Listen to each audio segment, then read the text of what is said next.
जदयू और राजद के सुर एक है, लेकिन बीजेपी इससे परहेज है। आपके मंत्री जो हैं जनक राम जी, उन्होंने कहा है कि विपक्ष जो है वो हवा मचाए हुए। क्यों परहेज है आप लोग को जातीय गठबंधन? देखिए, इस देश में कांग्रेस की सरकार है। कांग्रेस ने पूरे देश के जाति जनगणना कराया और उसके डाटा बिल्कुल गलत तरीके से थे और डाटा बार बार मांगा गया और दे नहीं रहे थे। इसके लिए भारतीय जनता पार्टी, मोदी जी की सरकार ने हर प्रदेश को ये अधिकार दे दिया है कि वो जाति जनगणना कराने के लिए सक्षम है। हर प्रदेश जाति जनगणना कराए। कुछ जातियों को अगर सम्मिलित करना चाहता है तो सम्मिलित कर सकता है। तो प्रदेश की सरकार को स्वतंत्र है जाति जनगणना कराए।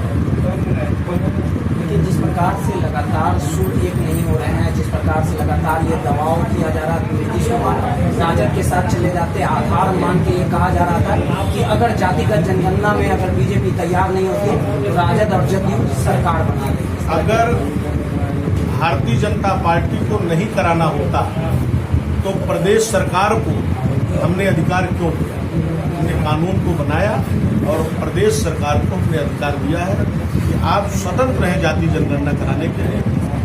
और जाति जनगणना अगर प्रदेश सरकार कराती है उसमें बीजेपी की कोई आपत्ति नहीं, परहेज नहीं है, कोई परहेज नहीं, क्योंकि हमने अधिकार ही दे दिया है। भाई, केंद्र सरकार ने, मोदी जी की सरकार ने हर प्रदेश को अधिकार दे दिया है कि प्रदेश सरकार जब चाहे वो जाति जनगणना करा सकती है और जब चाहे किसी भी जाति को ओबीसी कैटेगरी में सम्मिलित करना चाहती है, बाहर करना चाहती है, वो सारे अधिकार हमने प्रदेश सरकार को। आपके मंत्री को तकलीफ क्यों है? जनक राम जी कह रहे हैं विपक्ष के लोग हुआ मचा दिए, कल ही ये बयान दिए। देखिए, जब हमने अधिकार दे दिया है तो मंत्री अगर कुछ बोल रहे हैं तो उनका अपना विवेक होगा, मगर भारतीय जनता पार्टी और मोदी जी की सरकार ने अधिकार प्रदेश सरकारों को सौंप दिया है और प्रदेश सरकार स्वतंत्र है जनगणना कराने के लिए। एक सवाल है, जब बिहार में चुनाव होता है या अन्य राज्यों में चुनाव होता है तो 3000 से अधिक जातियां ओबीसी में आती है। तमाम दल ये दावा करते हैं कि आप हमारे साथ दीजिए, वोट दीजिए, आपके समाज को आगे बढ़ाने का काम किया जाएगा। लेकिन जब चुनाव जीत जाने के बाद छलावा कहीं ना कहीं ओबीसी समाज के जो लोग हैं वो महसूस करते हैं। देखिए, इस देश में 60 साल कांग्रेस ने राज किया और ओबीसी समाज को सिर्फ वोट बैंक माना और वोट बैंक के तहत उनको इस्तेमाल किया। ओबीसी समाज को कोई सम्मान नहीं दिया।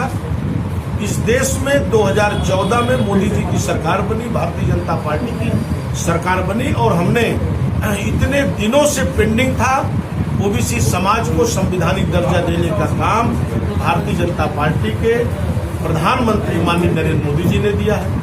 हम 27% आरक्षण नीट के परीक्षा में, मेडिकल में भारतीय जनता पार्टी ने दिया है।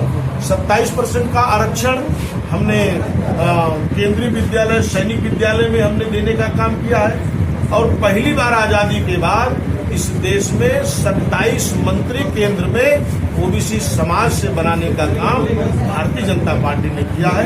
तो ओबीसी समाज भारतीय जनता पार्टी के साथ है और जो सम्मान भारतीय जनता पार्टी और मोदी जी ने ओबीसी समाज को दिया है, आजादी के पहली बार किसी पार्टी ने ओबीसी समाज को इतना दिया है। उसी का नतीजा है कि 4 राज्यों में जो चुनाव हुए हैं, उत्तर प्रदेश में भी आपको चुनाव देखने को मिला होगा।